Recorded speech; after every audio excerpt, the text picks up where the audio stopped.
Estamos en Santiago de Chile el 23 de mayo del 2018. Mi nombre es Dalia Pollack y estamos entrevistando a la señora Lía Rosenbaum Landmann, viuda de Pollack, en idioma español. ¿Me puedes decir tu nombre completo, por favor? Lía Rosenbaum Landmann. Nací en el año 1930, 29 de marzo, en Petrovac, Bucovina, Rumania. En este pueblo viví 5 años. Era realmente un pueblo muy chico, no me acuerdo exactamente de cosas muy puntuales, pero sé que había 2, 3 casas, unas calles, y mi padre trabajaba en un aseradero.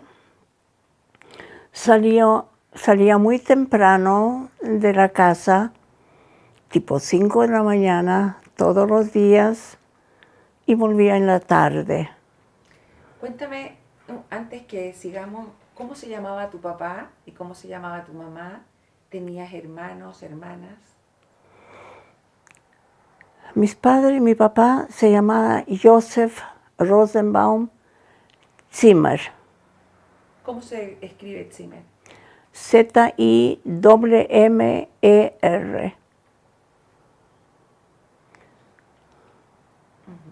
Y mi mamá, Anna Landmann Sommer. ¿Cómo se pronuncia? Sommer.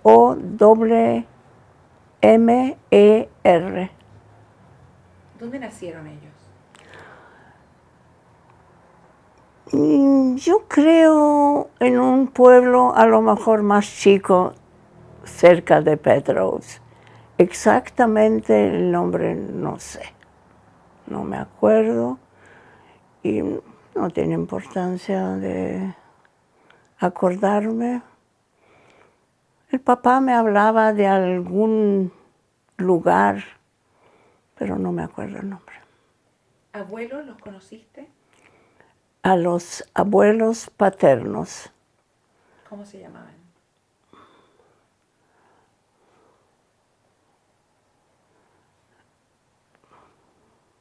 ¿Puede parar ahora? ¿Por qué? Sigamos. Sí, no te preocupes, estamos siguiendo todo eso.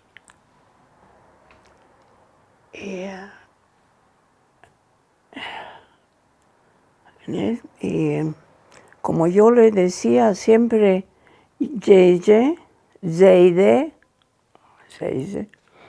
y Babi, Baba. A mi abuela los nombres no me puedo acordar. ¿Vivían en el mismo lugar, en el mismo pueblo? ¿Qué relación tenías tú con ellos? Muy poco porque no vivían en Petrovac, los conocí muy poco. Viajaron a otras ciudades de Rumania y después se fueron a Estados Unidos. Mi abuelo murió en Rumania, no sé en qué ciudad, y mi abuela, por una de esas casualidades, cuando fui a Estados Unidos en el año 59, encontré la tumba, por casualidad, la tumba de mi abuela. Fui con una prima que vivía en Estados Unidos a visitar la tumba del padre de ella. ¿Cómo se llamaba el padre de ella? ¿Te acuerdas? Sí, Sam Rosenbaum. Y me di cuenta por casualidad de que al lado de Sam Rosenbaum, mi tío, papá de mi prima que la acompañé, estaba enterrada allá. Eso era Ella murió en el año 1953. Y yo ya estaba en Chile desde noviembre 49, pero nunca supe que mi abuela está en Estados Unidos enterrada. Después conocí a un hermano de mi mamá, es el hermano de mi papá, Sam. Después conocí un hermano de mi papá, de nombre Leo Landman,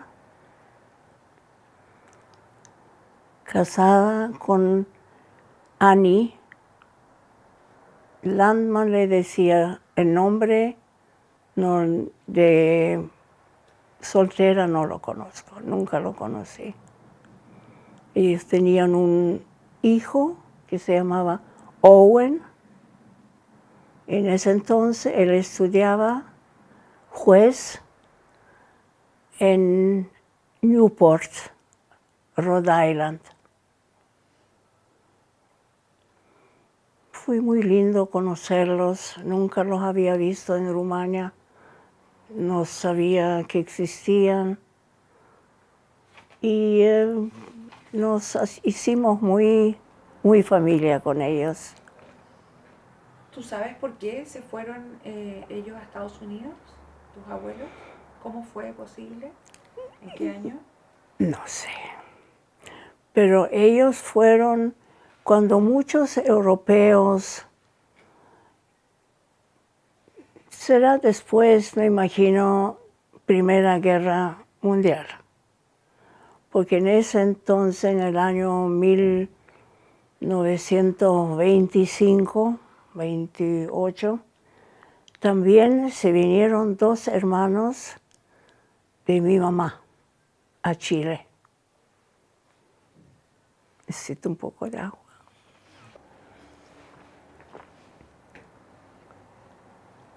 Ahora, para retroceder a Rumania,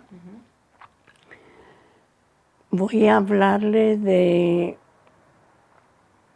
el lugar donde yo nací, perdón, Petrovac, donde yo viví 5 años, y una hermana mía que era 3 años mayor que yo, hasta ¿Cuál es el nombre de tu hermana? Yeti, ¿Cómo se escribe Yeti? Y-E-T-T-Y. El nombre era de la abuelita, que se llamaba Leyente. Es como yo y ella juntos, Leyente en yiddish. Abuelita por parte de... De mi papá. Entonces le pusieron por eso Yeti. ¿Y por qué te pusieron a ti, Lía? También un nombre alguno puede ser de la familia de mi papá o mi mamá. Pasó. Después, hasta los 5 años, estuve viviendo allá. Mi papá, creo que ya lo puse donde trabajaba, y mi mamá estaba siempre en la casa con nosotros. No me acuerdo de haber tenido amigas, nadie. Yo hablaba con mis padres en alemán. Era mi lengua materna. En el año 1935 nos cambiamos a Batra Dorney, una ciudad. ¿Cómo se escribe Batra Dorney? Batra, B corta, A-T-R-A, una raya, Dorney, D-O-R-N-E-I, que estaba a 2-3 horas ¿En Bucovina también? En Bucovina, de Petrovsk, no se conocían autos, así que era ¿cómo se llama el carruaje tirado por caballo? No, hay otra palabra en ¿Carreta? casa. Sí. Antes de irnos a Batra Dorney, ¿qué recuerdos tienes de donde tú naciste en Petreus? ¿Ibas a algún colegio? ¿Qué hacías No, nada. durante los 5 primeros años? ¿Qué te acuerdas? En la casa, sí, me acuerdo de la casa, un lugar grande. Me acuerdo, tengo así unos recuerdos muy vívidos de mi mamá haciendo la jalá los viernes y lo ponía en un horno a carbón.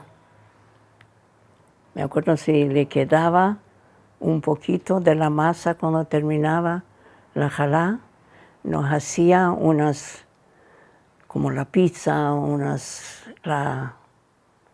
ayúdenme. Como una sopaipilla, así. Como sopaipilla, pero más grande. Y después con el horno caliente lo ponía y con eso la Yeti y yo nos deleitábamos. Porque era como un pan que como que tengo el gusto de él hoy en día, después de unos cuantos años. ¿Y el horno era a carbón? A carbón, sí. Calentaba con unas palas, le echaba él. Nosotros estábamos mirando.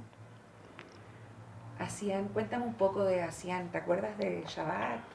¿De alguna Sí. festividad? Sí, me acuerdo, nos sentábamos siempre, los cuatro, no me acuerdo haber tenido visita, y mi papá rezaba del vino, el pan, cantaba. Nosotros éramos chicas todavía, pero me acuerdo que el aire era como muy, para no decir santo, habría que poner otra. Se notaba que Hashem estaba en el aire. Sábado no salíamos. No me acuerdo de ninguna sinagoga en Petrovsk. Lo que me acuerdo mucho es en Batra Dorney, ya que era ya una ciudad más grande, ya tenían trenes y era una ciudad muy linda. Era una ciudad de veraneo. Había un parque grande, seguramente hoy día es más chico, pero en ese entonces para mí era grande. Y tomábamos un agua de me acuerdo la palabra izvor en rumano, pero que no le va a decir nada, donde salía agua termal. Y en verano venía mucha gente justamente a tomar esta agua que sanaba todo.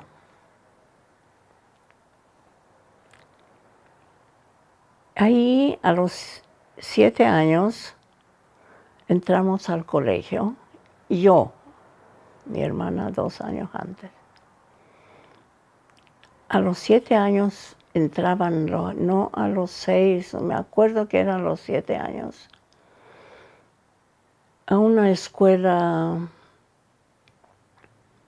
No había escuelas para judíos o para cristianos, pero había 2 sinagogas que lo visitábamos todos los sábados.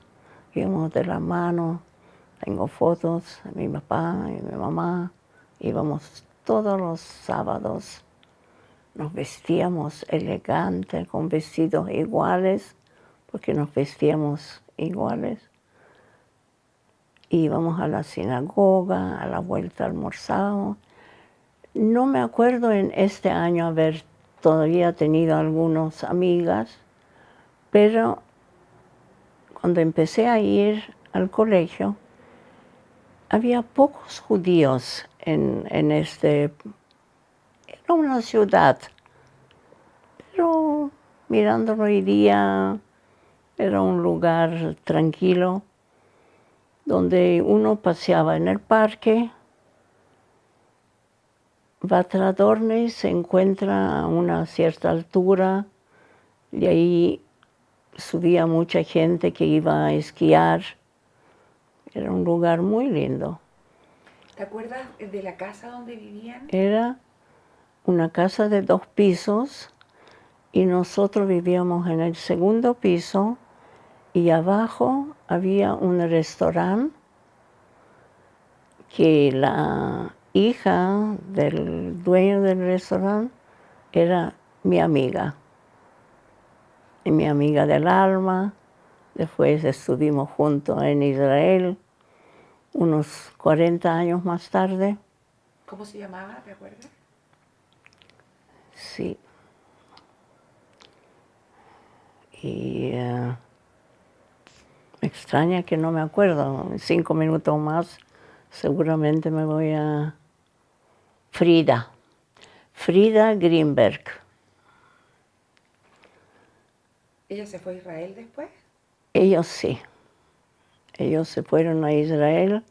Cuando nosotros nos venimos a Chile, ellos fueron, y muchas de mis amigas se fueron a Israel, que después de unos años, cuando visité Israel, nos encontramos. Junté a todos, yo ya estaba casada, con hijos, y vinieron todas. Algunos los reconocí, otros no me reconocieron, pero era, me acuerdo, un encuentro muy lindo, muy emotivo. Yendo un poco para atrás, viviendo en Batra, En Vatra Dorney. Batra Dorney, cuéntame un poco cómo ibas al colegio, si te Fui acuerdas al de colegio, amigos. tenía amigos, pero ya se estaba poniendo, ya año se era? notaba el antisemitismo en Vatra Dorney. ¿En qué año estamos hablando? Estamos hablando del año 38. Sí, yo tenía 8 años, iba al colegio.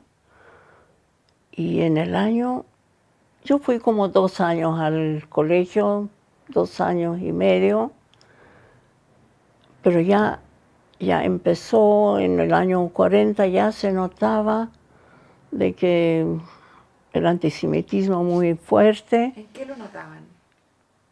¿Te acuerdas? Yo como niña me tocó muy fuerte, porque estando un día sentada en un banco en el colegio,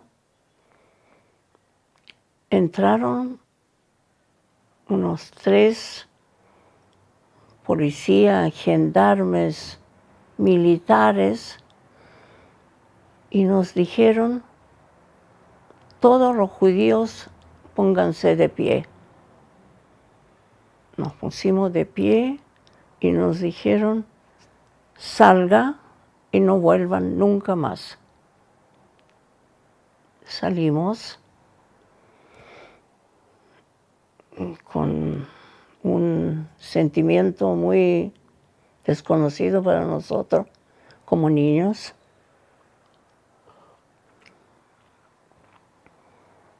Y llegamos a la casa y contamos lo que había pasado.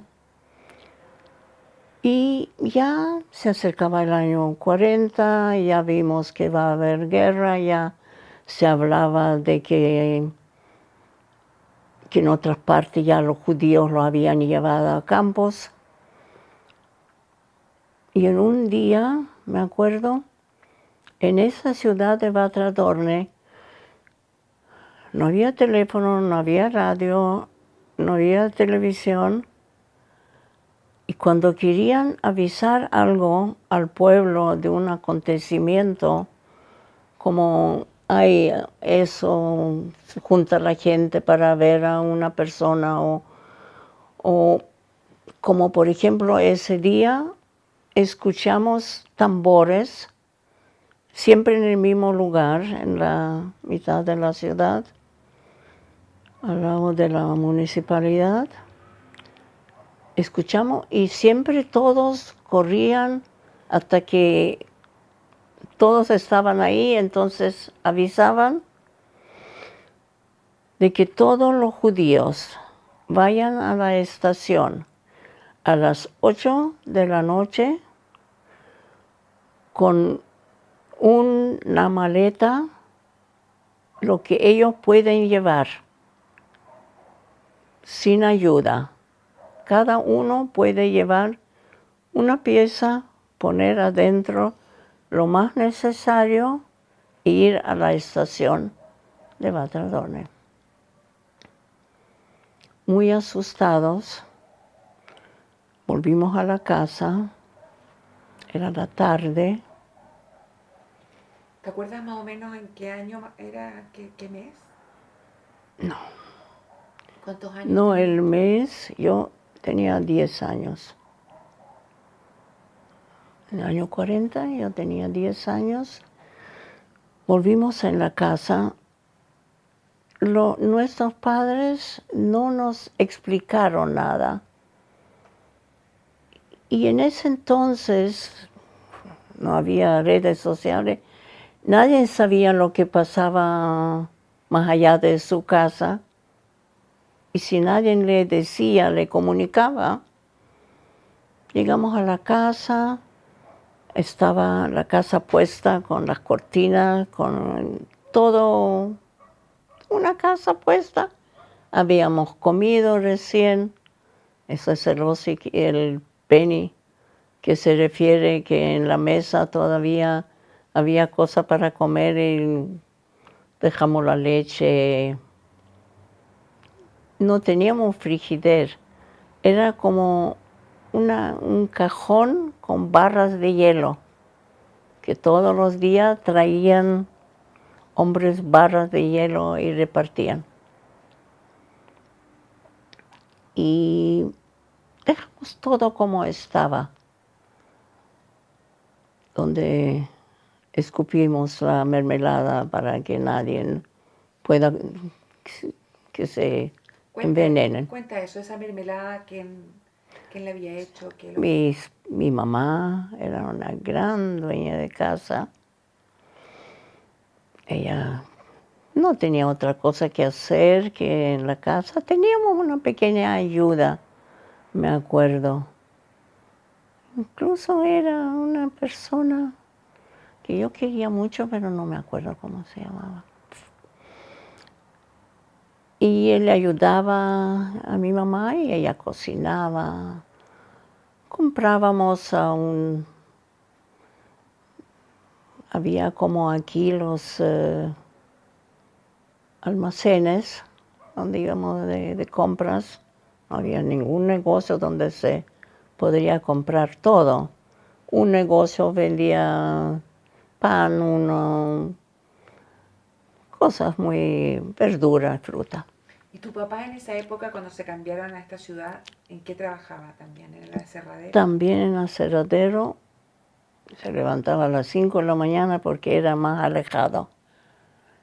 Y él cortaba unas láminas, cortaba los árboles y después hacía como láminas de madera y de eso se hacía un medio de transporte por el río Bistrița, que pasaba por Batradorne, muy conocido. Ese medio se llamaba Pluta, que nunca más, lo vi después de unos años, pero ¿Qué lo que era? Cuenta un poquito más. era unas maderas que estaban amarrados con un cordel muy fuerte unos al otro, era bastante, cabían 10, 12 personas. Como una balsa. Balsa, esa es la palabra. Plute se llama, es la balsa. ¿Y él trabajaba solo en esto o Él- trabajaba con alguien más? Sí, con varias personas más, no judíos. A lo mejor había alguien, no me puedo acordar si había alguien de la ¿Y familia. era una fábrica de él, un negocio de él? Nunca fui. Era de él. Tenía, creo que un socio, sí, judío, pero que después no me acuerdo mucho de él. Después no lo vi más. Yendo un poco para atrás, ¿cómo era la relación de ustedes con los no judíos y también la relación de ustedes con los judíos en el pueblo? Solamente, yo no tenía nunca, ya más adelante tampoco, no en Dorna, no en otras partes, nos juntábamos los judíos nomás. Nos juntábamos en el Cheder. El Cheder era un colegio, no un colegio, donde el rabbi venía en una pieza y nos enseñaba a rezar, un hecho que yo leo ¿cómo se llama? El Humash. ¿Desde qué edad empezaron a ir al Heder? De chico, ya de los 6 años cuando llegamos a Batra Dorne. Y me acuerdo en ese entonces, hasta los 10 años que estuvimos ahí, haber aprendido Humash hasta Gemure, Gemara, se llama en Yiddish Gemure. Y eran puros judíos, no me juntaba con nadie. Porque en la misma clase donde fuimos al colegio, había varias judías que vivían en Batra Dorne. Las demás eran todas cristianas, qué sé yo qué otra palabra usar. Y no nos juntábamos mucho con ellas. ¿Y la relación Teníamos con en ellas? en el templo amigos. ¿Cómo era la relación con las niñas no judías o con los niños no judíos? Bastante frías, distanciadas. Que en la casa se hablaba de eso, de que el antisemitismo era que no nos quería mucho, por lo tanto nosotros no nos acercábamos mucho, porque si no nos querían nosotros nos queríamos a los otros.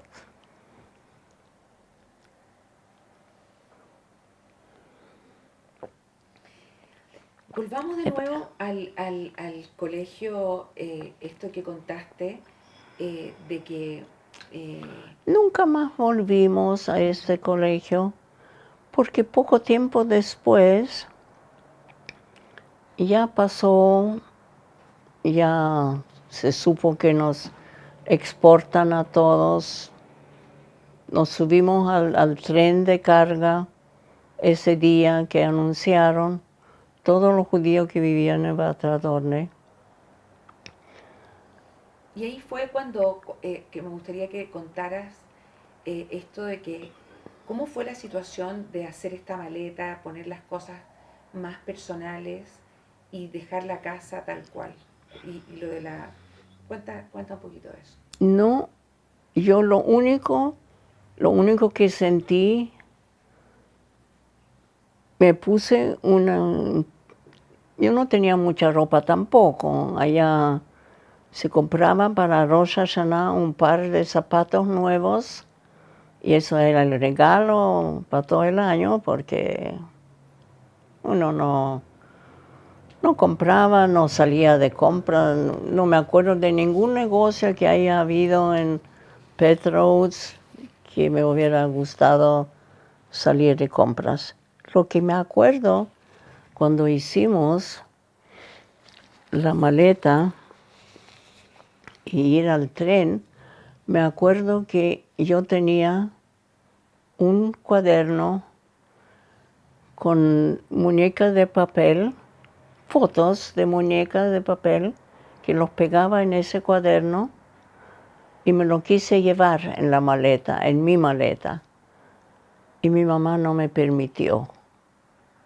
Seguramente por eso me acuerdo ese detalle. Porque hay que poner lo estrictamente necesario, hay algo de comida, y todo lo de... Salimos de la casa, cerramos la puerta y dejamos todo con cortina, todo como estaba durante los 5 años que vivimos en Batra Dorner. ¿Y qué hizo la Yeti? Lo mismo que yo. Pero algo me contaste de que la Yeti, antes de irse, algo hizo. Le escupió un poquito, echó a perder todo lo que había de comida.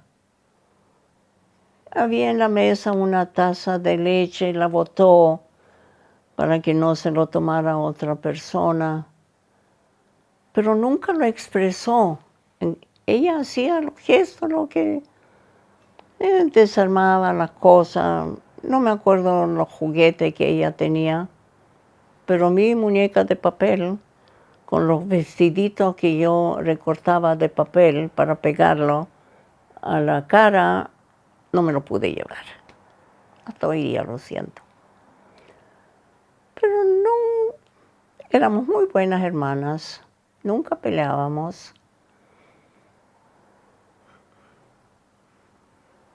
Eso sería... Lo triste fue vernos todos en la estación. Ya empezaba el anochecer. Subimos a unos vagones donde llevaban animales, porque no eran trenes de clase.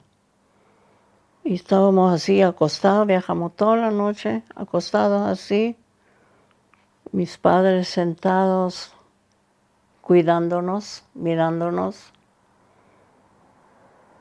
Pero no me acuerdo si sentía lástima o pena o dolor. Era como era nomás. Seguíamos como animales a los que mandaban. De repente gritaban que no paró muchas veces el tren, pero siempre nos gritaban que no bajáramos, que nos comportáramos, mire, como animales. Eso fue un viaje. ¿Mm? ¿Quiénes son los que gritaban? Los rumanos. Los rumanos, según supimos muchos años después, eran más crueles incluso que los alemanes. Eran brutos, terrible. ¿Cómo te gritaban en rumano? ¿Tú te acuerdas? No. No me gritaba nadie en el rumano, No, personalmente. En el vagón de tren. ¿Cómo gritaban? ¿Qué decían? No me acuerdo.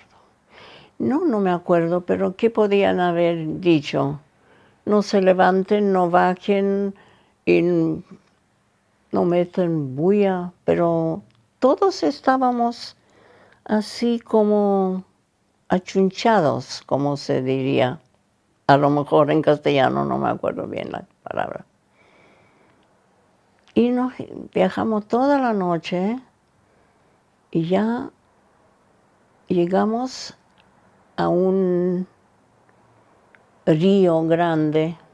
Ya estábamos en Ucrania, porque Mogilev, Transnistria, estaba en Ucrania. Y nosotros llegamos... No. Y llegamos a ese río que se llamaba Dniester.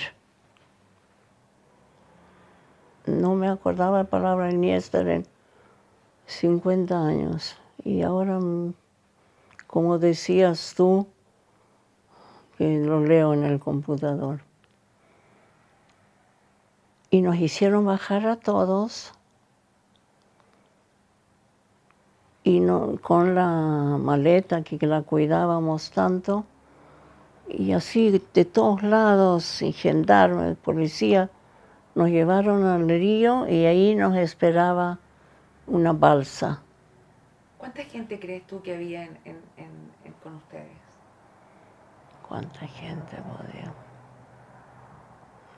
Debería googlearlo.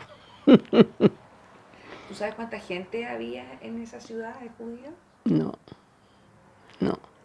Pero cuando bajamos, nos subimos a la balsa con toda la gente que venía de Batra Dorne y de otras ciudades también. Y esa balsa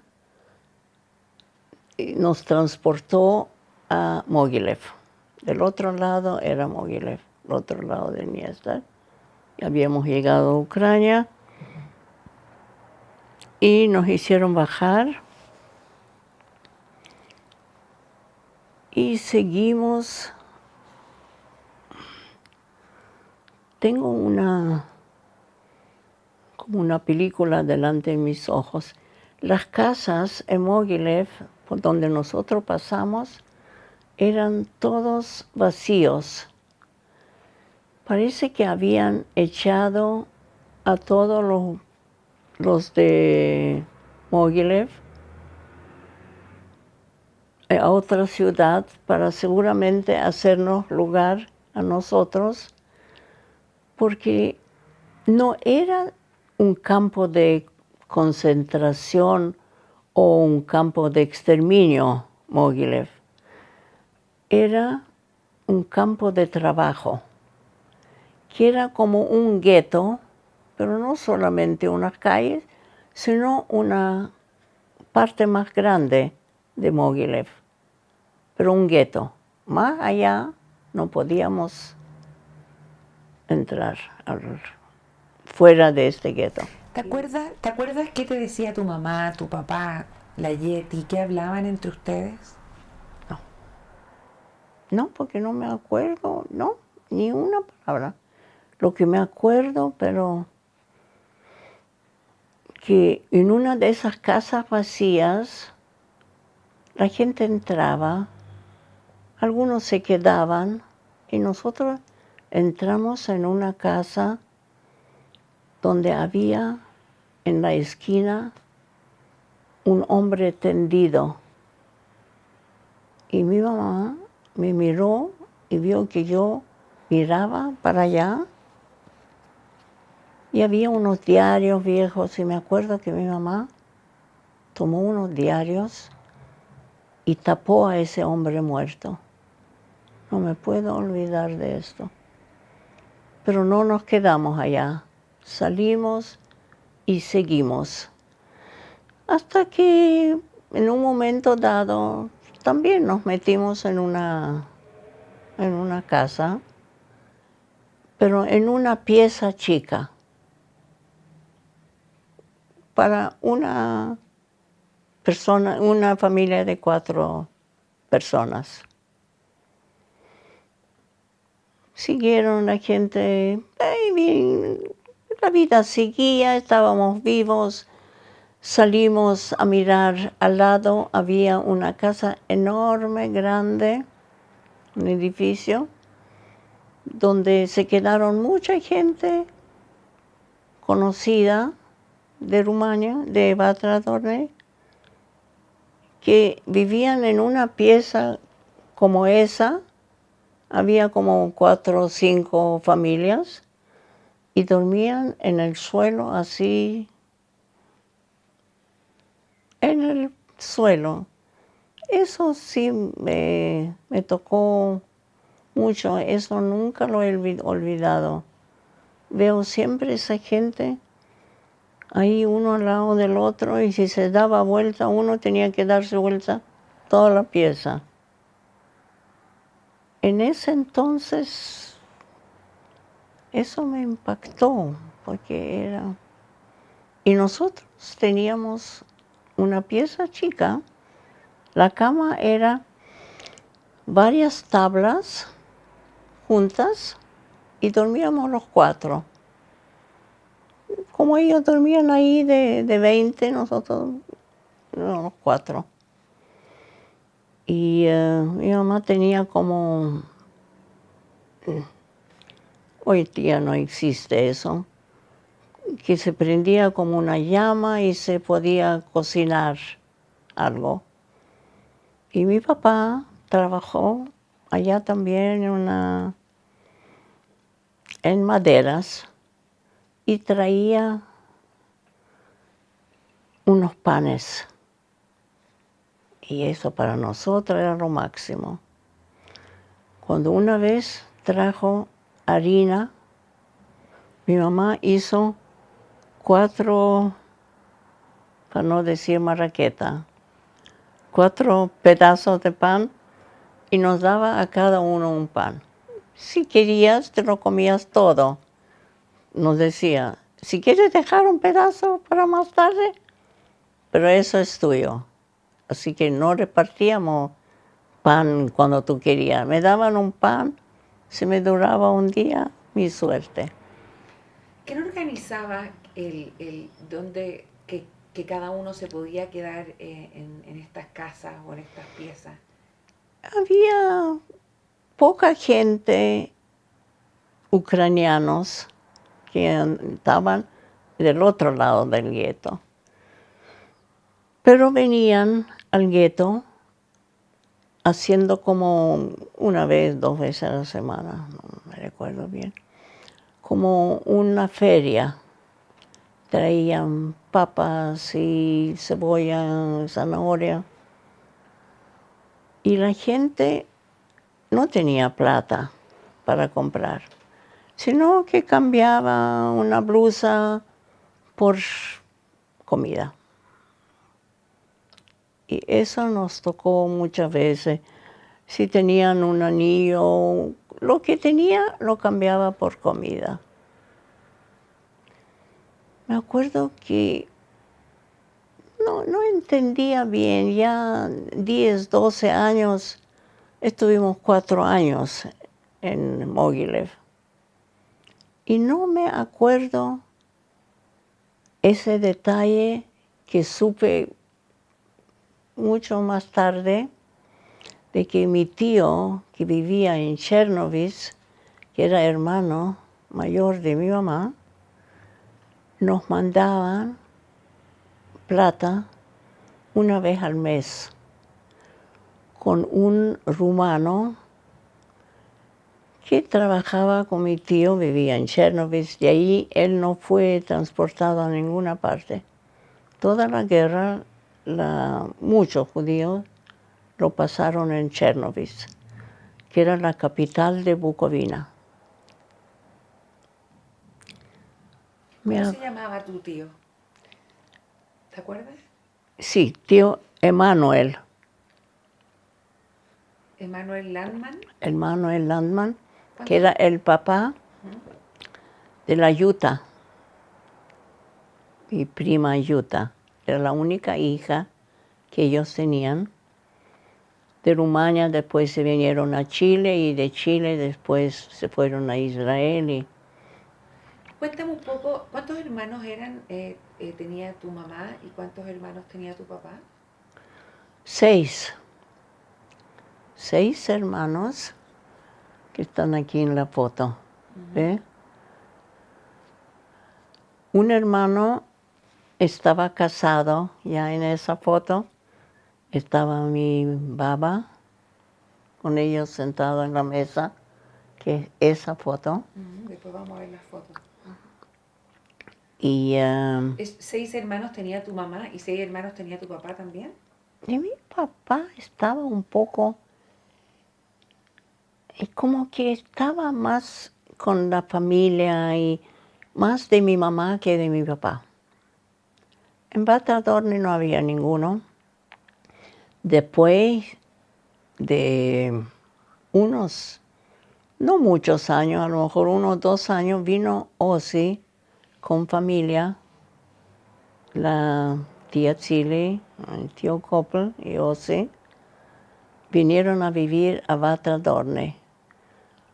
Pero Ozzy era chico, tenía 3, 4 años. Yo soy 5 años mayor. Ozzy es hijo, cuéntame un poco, porque Es hijo de una hermana de mi mamá, que estaba casada. Ella es Chili Landman Sommer, estaba casado con Koppel Kreisberger. Ellos tuvieron un hijo. Ellos se quedaron viviendo en Petrous unos años más, después que Ozzy nació, después que nosotros nos fuimos. Y quisiera que Ozzy contara esa parte. Sí. Volviendo un poco entonces cuando llegan a este gueto, ¿ya? ¿Cómo te dabas tú cuenta de que era un gueto? ¿Tenían que usar algo especial? ¿Tenían que No. usar una estrella o...? La estrella la usábamos en Batra Dorne. Cuéntame un poco entonces, volvamos para atrás.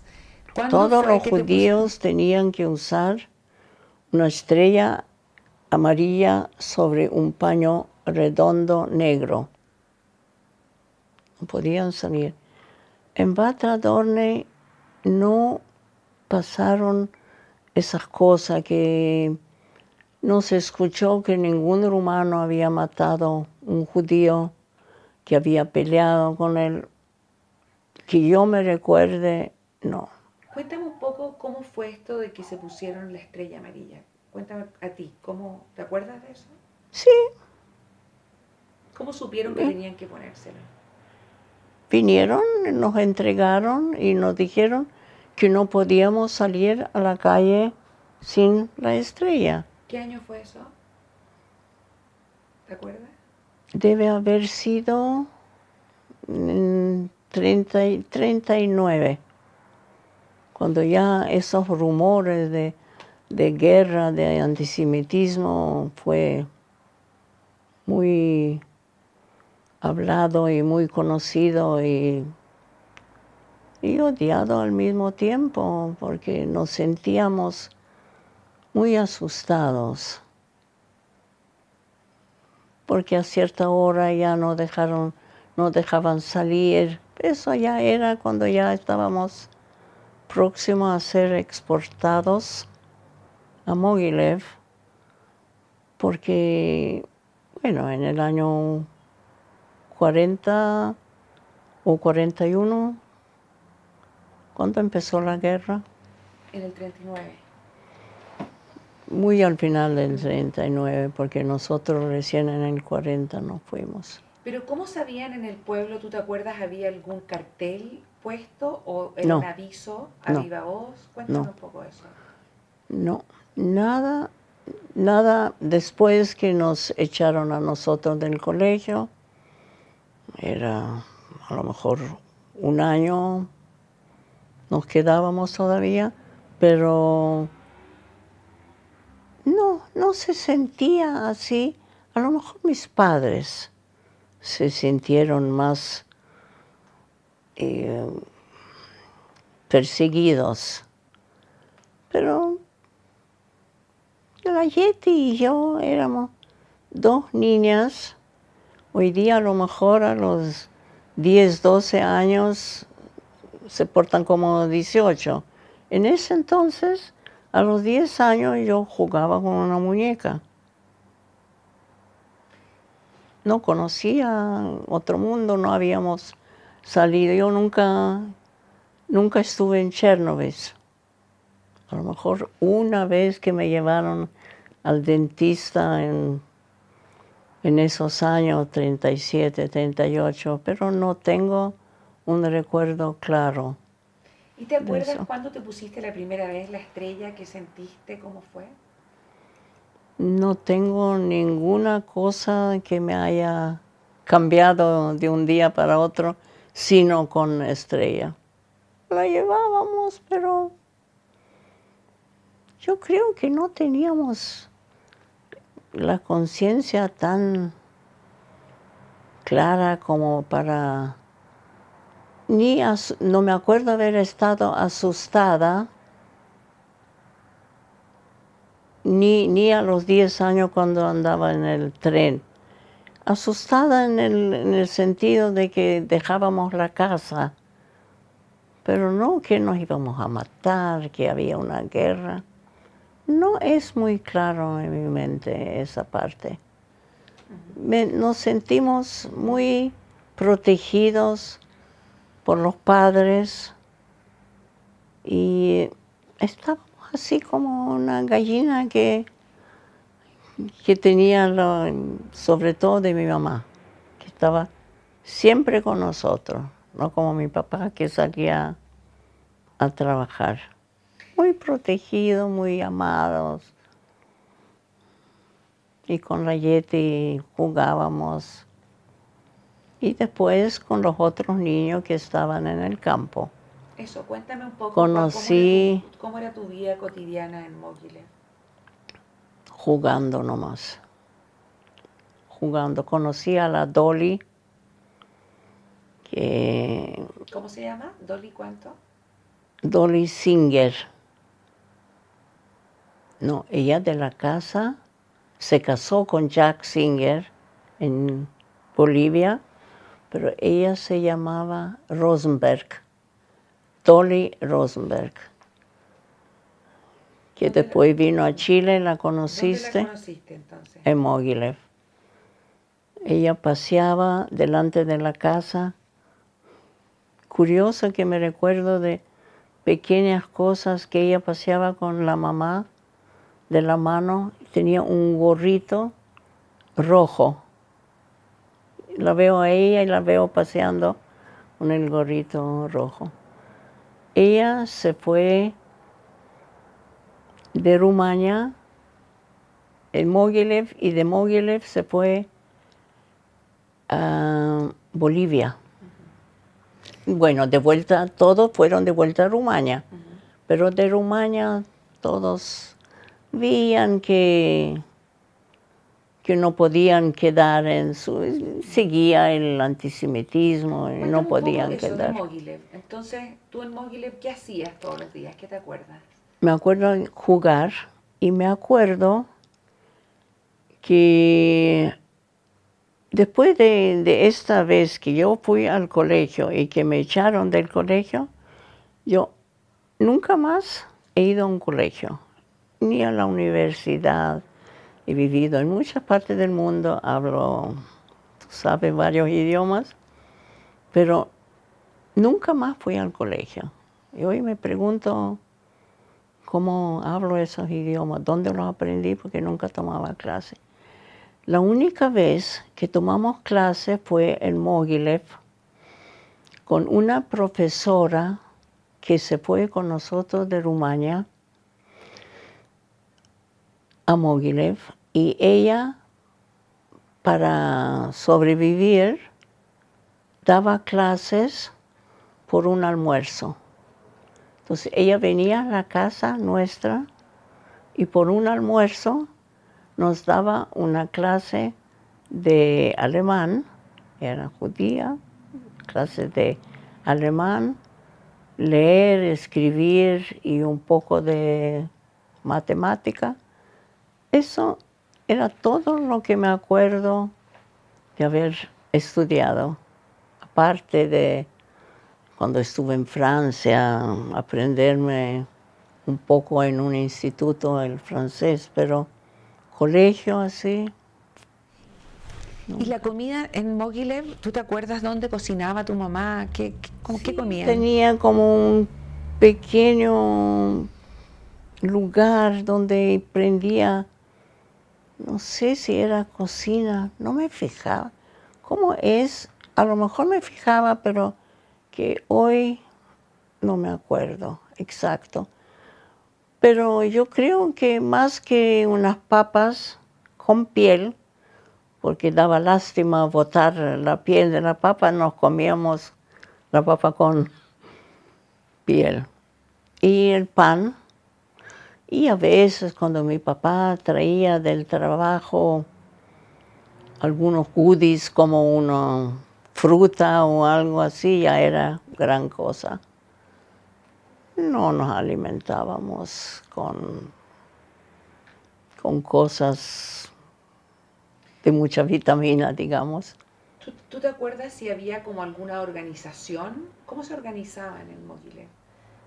¿Habían policías o habían grupos de personas que ¿Cómo se organizaban? No, no había de lo que me imagino que habrá habido un lugar donde estaban los carabineros, los militares, pero con nosotros no se metían mucho.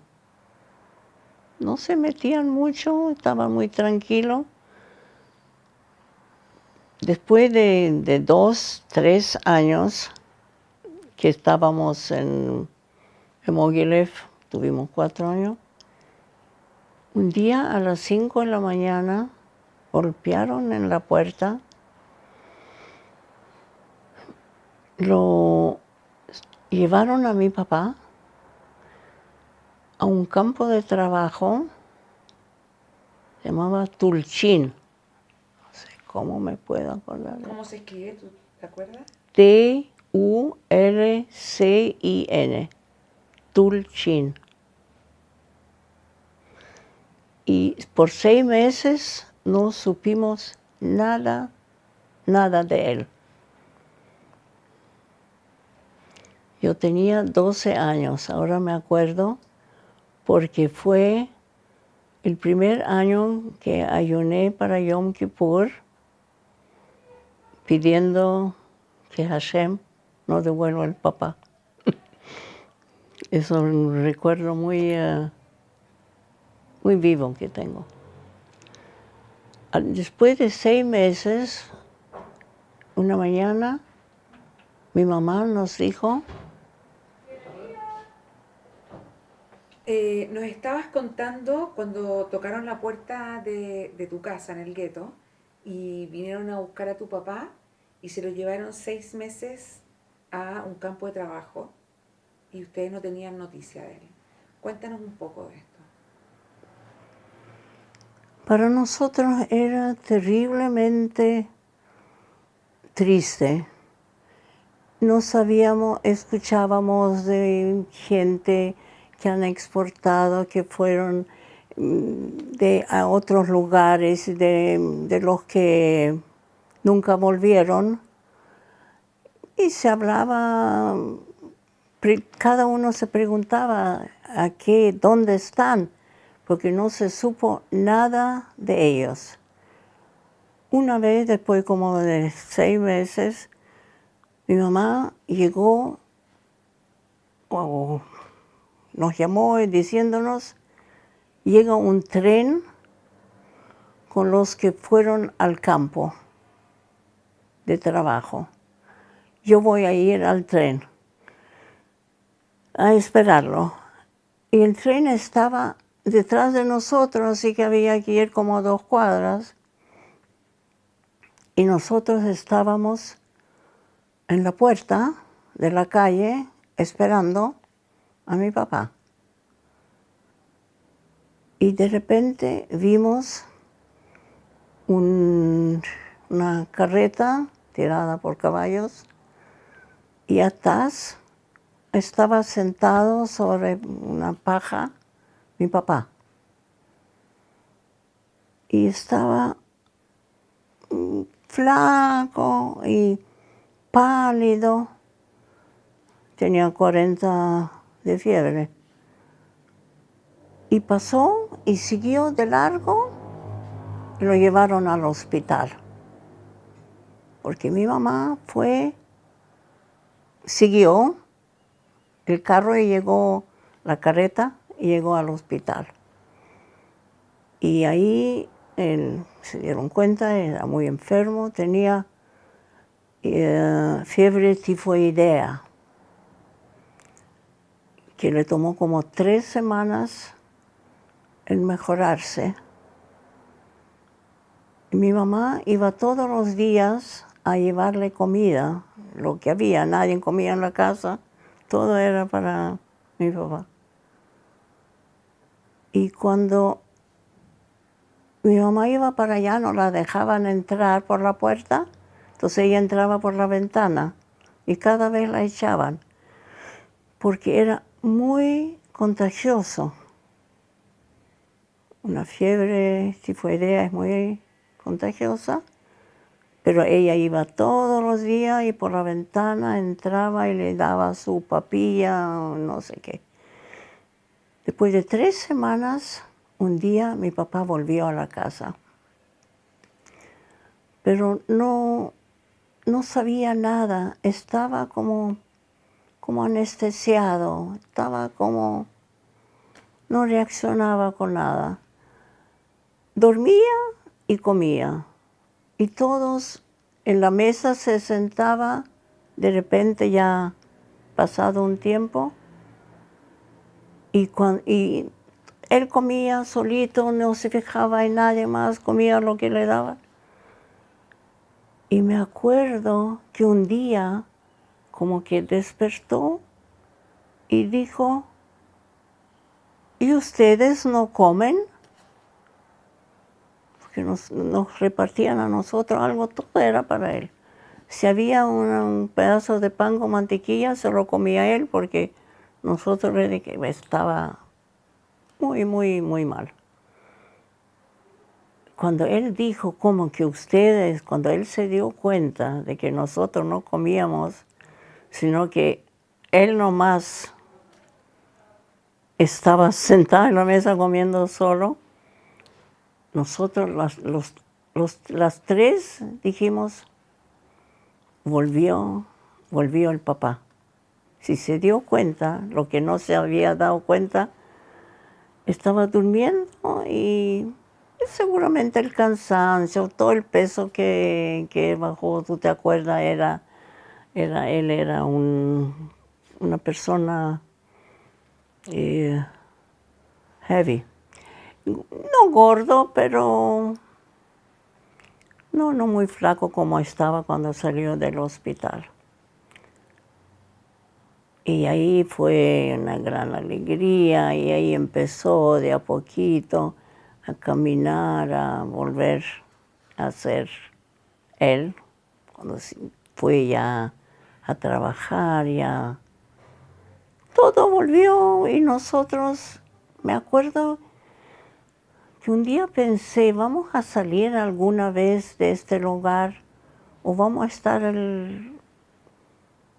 por todo el resto de nuestras vidas metidas allá en esa pieza? Los años pasaban, nosotros andábamos descalzos, la falda, lo que usábamos, Rayet y yo, la usamos unos 2 años al lado derecho, después lo dimos vuelta y lo usábamos al lado izquierdo. No había dónde comprar y con qué íbamos a comprar. Sin embargo, con todas esas carencias que tuvimos, no me acuerdo haber estado triste o infeliz, porque estando con la Yeti y los padres juntos, era otra cosa. Llevábamos una vida como no sabíamos lo que era vivir a los 14 años así, sin salir, sin estudiar, sin nada.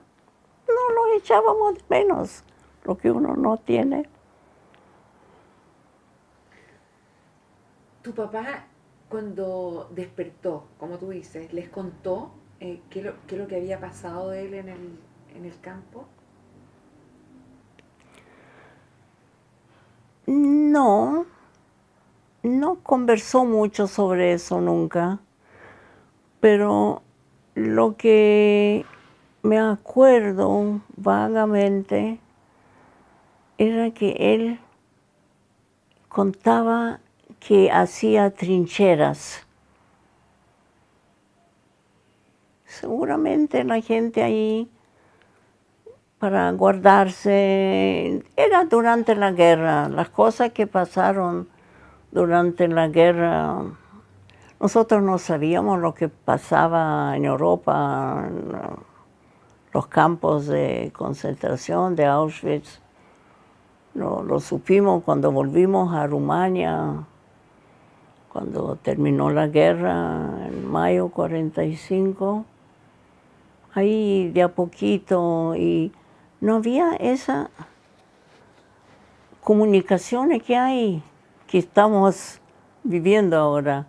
Así que es como había un vacío ahí que no me puedo acordar, porque son las cosas que cuando lo llegamos a saber y entender, ya eso para los demás ya estaba olvidado.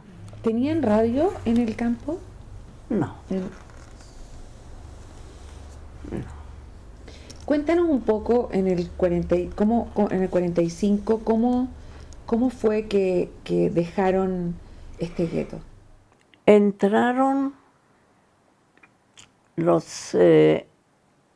nosotros estábamos viviendo cerca de la estación de trenes.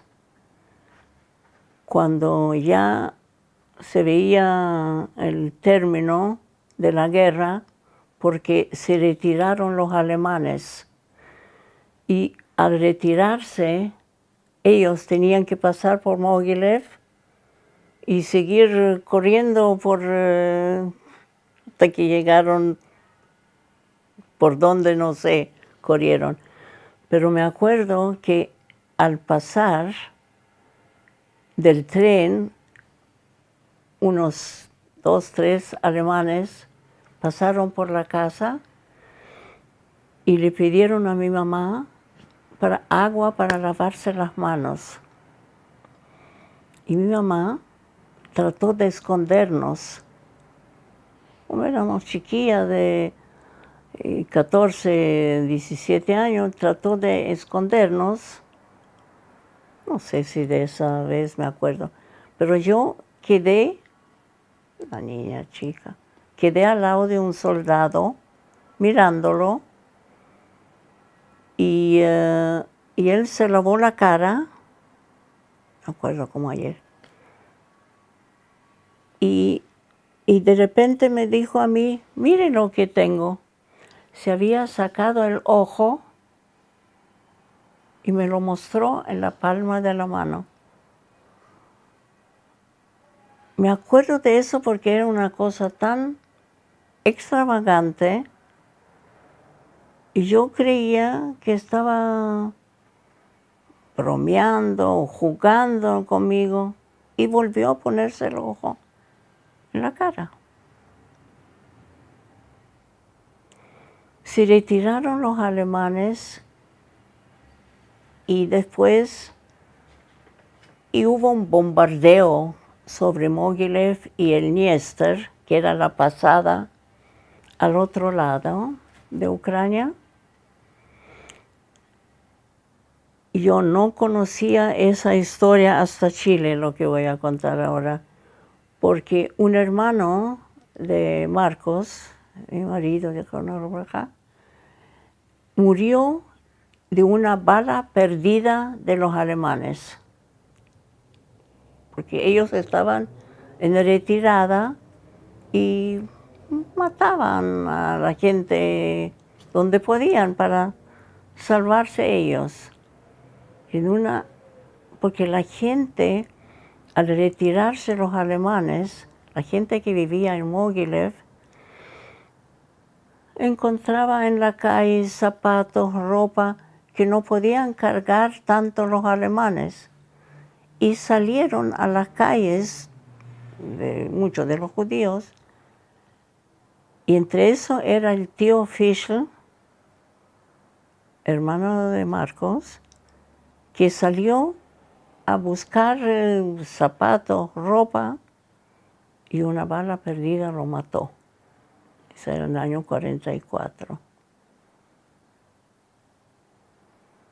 Yo no conocía eso, lo supe después después de un tiempo que me casé, que mis futuros suegros vivían en el gueto, en una casa que yo conocía por casualidad, un edificio grande que se llamaba Casino y que estaba lleno con deportados de Rumania, de Polonia, no sé de dónde más venían.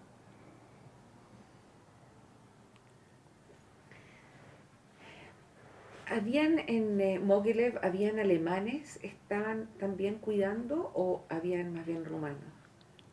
¿Alemanes? Había alemanes, sí. Y nosotros le teníamos mucho miedo a los alemanes, Vallete y yo, porque uno no podía salirse de una calle del gueto. Y una vez, Vallete salió sola y parece que se salió del gueto y un soldado alemán la trajo de vuelta al gueto. Y cuando Vallete le dijo, déjeme aquí, le tenía mucho miedo a esos soldados y jeques alemanes. Pero la trajo de vuelta y eso lo contábamos varias semanas después que pasó como un gran milagro. Podía haberse llevado una chica de 16, 17 años. Trajo de vuelta. A lo mejor entre los alemanes había gente también, pero para nosotros era una cosa de mucho miedo.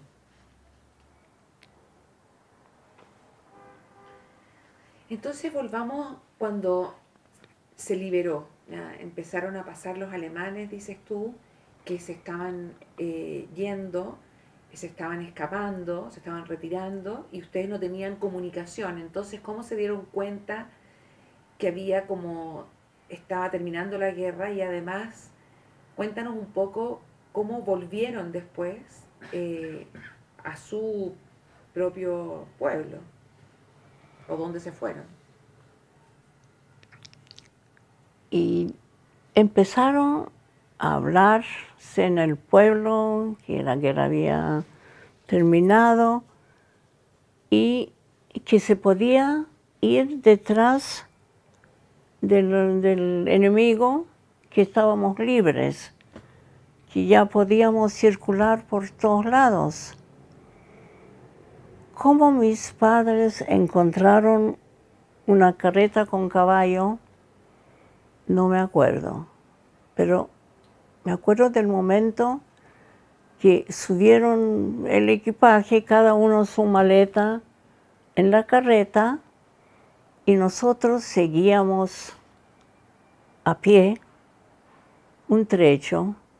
Después, había viejitos y niños chicos, por turno se sentaban también en la carreta, después se bajaban y subían otros a descansar, hasta que llegamos, no sé cuánto nos tomó, a una ciudad en Besarabia, y afuera de Ucrania, en Rumania, que se llamaba Briceni. B larga R-I-C-E-N-I. Briceni. En Basarabia. Basarabia. Que pertenecía en ese entonces a Rumania. Porque Rumania es sabido que era austrohúngaro, de Besarabia, de Transilvania, de Hungría. Transilvania pertenecía a Hungría, por eso tu mami habla húngaro. Y ahí en el pueblo no se podía entrar a Batra Dornei, según escuché algo de mis padres, porque nos quedamos un año en ese lugar, con una familia, en una casa de judíos,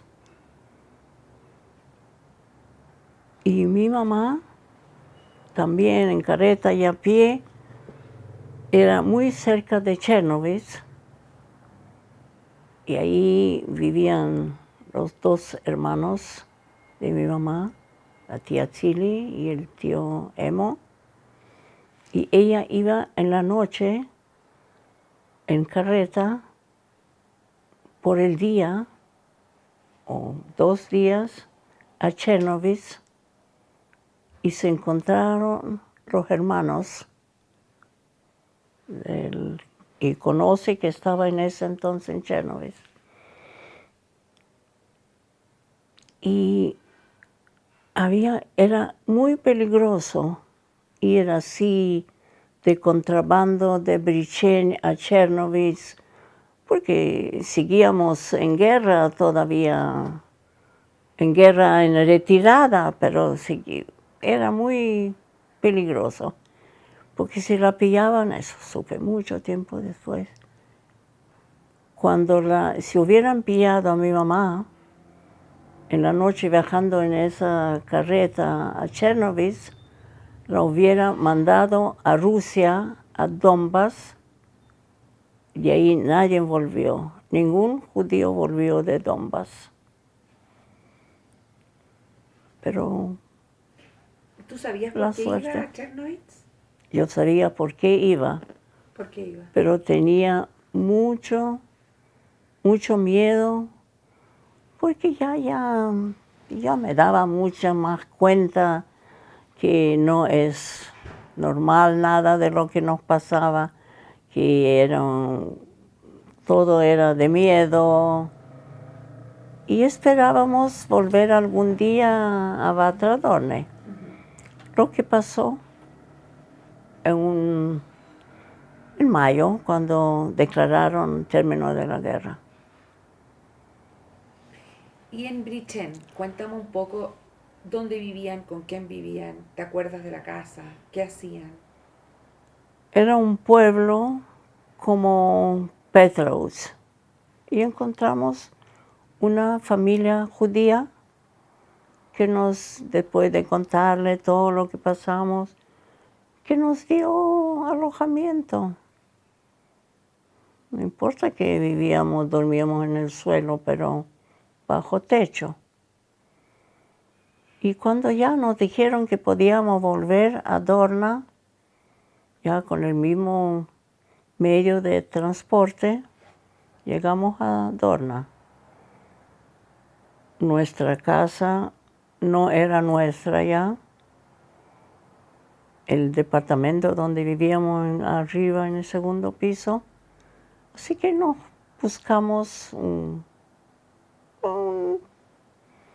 yo sé exactamente, lo veo delante de los ojos, un departamento que era antes de la guerra un hotel en Batradorne.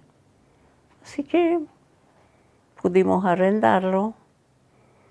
Era al lado de la municipalidad de Dorna. Y empezamos un poco a revivir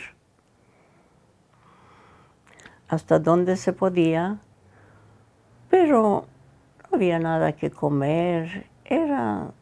Toda Europa estaba devastada, bombardeada, y nosotros no hacíamos nada. Mi papá buscó el trabajo que tenía, lo tomaron, pero no era, eso era en el 45. Y así pasó el tiempo y de repente supimos que había gente, pariente de mi mamá, 2 hermanos que vivían en Chile.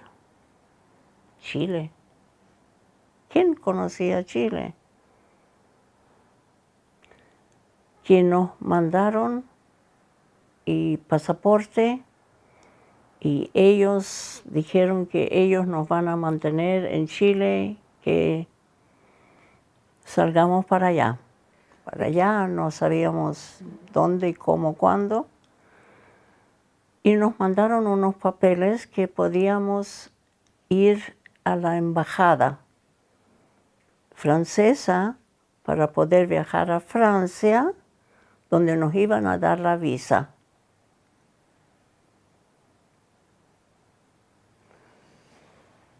En el 47, hasta que llegaron todos los papeles y hasta que quisimos viajar, era ya en mediados de año del 47, cuando por fin salimos en tren a Francia. Pero no es llegar a Francia y pedir la visa. Estuvimos 2 años en París esperando la visa. En unos 6 meses llegó la visa para mis padres. Mis padres dijeron que no van a ir sin nosotros. Esperaron que nos dieran la visa a nosotros. Ya los de ellos ya no servía y la nuestra. Y así 2 años. Después, ya teniendo todo, el barco y todo de Dorna, París. de Dorna fuimos a Nápoles a tomar el barco a Chile. Y ahí también en el camino era tan difícil que pasó 1 mes, 2 meses, hasta que por fin nos subimos a un barco que se llamaba Americo Vespuccio, italiano, En Nápoles. en Nápoles, ¿Te acuerdas la fecha? octubre, porque el 29 de noviembre, y era más o menos 1 mes que estuvimos en el barco con él y los padres, y desembarcamos en París, en Valparaíso, En noviembre, ¿cuál fecha? 29 de De noviembre, 1949. 1949. Era al mismo tiempo cuando se proclamó el Estado de Israel. Porque me acuerdo estando en París, todos los judíos que estaban esperando visa también bailaban en la calle. Gran acontecimiento. Vámonos un poco para atrás. Tú estuviste en Brichen, después vuelves a Batra Dorney. Sí. ¿Cuánto te quedas en Batra Dorney antes de tener esta noticia de que podías tener la visa para ir a Chile? En este departamento que arrendaron. Sí, más de 1 año. Que los papeleos se demoraron mucho y después hasta que fuimos. Estuvimos del 45, cuando terminó la guerra, hasta 47 en Dorna, después de volver de Mogilev. Y ahí en Dorna, ¿tu papá siguió trabajando en el aserradero? ¿Cómo vivían? ¿Cómo? Sí, no sé exactamente, pero trabajaba. No nos quitaron todo lo que nosotros teníamos en Dorna. ¿Quién se los quitó? Los rumanos. Entraron cuando se fueron todos, el tren partió a Mogilev, entraron y saquearon todas las casas de los judíos y se llevaron todo. Dejaban los 4 paredes, después lo supimos. ¿Y el departamento este que estaba en el segundo piso del negocio, sí, quiénes vivían ahí? Cuando volvimos, sí, no tengo idea. ¿Era un departamento propio o era arrendado ese? No me acuerdo. ¿No te acuerdas? No. Pero creo que mi papá subió al segundo piso porque en rumano, pero no es importante eso. El primer piso es un piso abajo es, ¿cómo se llama? No, tiene un nombre. El primer piso había que subir al primer piso. Aquí estamos en el 9º. Abajo, en la entrada, no estamos en el primer piso. Abajo había, en rumano, había otro piso más. Pero eso no viene al caso. Y abrió la puerta, le abrieron la puerta a mi papá, pero la gente dijo que eso le pertenecía a ellos y... No, ellos sacaron todo. ¿Cómo fue como el encuentro o el reencuentro de ustedes con los rumanos cuando volvieron a Dorna? Ningún encuentro, ninguna cosa. Para nosotros éramos llegar a Dorna. Le decían Dorna en vez de Batra Dorne para cortarlo un poco. No me acuerdo haber tenido ninguno. A lo mejor mis padres sintieron un resentimiento, pero al colegio no fuimos. No tomábamos clases particulares de rumano, matemática más que nada, pero nada, porque ya la gente buscaba arrancarse, muchos se fueron a Estados Unidos y a Israel, muchos se fueron a Israel de Batra Dorne. Y mi papá quería ir a Estados Unidos porque quería hacer América, que todos los judíos creían que la salvación era ir a Estados Unidos, otros a Canadá. Había gente que iba, los que estaban 2 años con nosotros en París, se fueron mucha gente a Australia, porque en París no se podía estar más que con lo que teníamos permitido esperando la visa. Cuenta un poco de tu vida en París ahora. Ahí lo pasé muy bien. Tenía 17 años, conocí a mi primer amor, ahí lo pasé muy bien. Cuenta un poco dónde vivían. En un hotel. Ya. Teníamos 2 piezas en un hotel, para mis padres, para Yeti y yo, y íbamos a la Alianza Francesa a aprender francés, y paseábamos mucho, lo pasamos muy bien. No sabíamos de...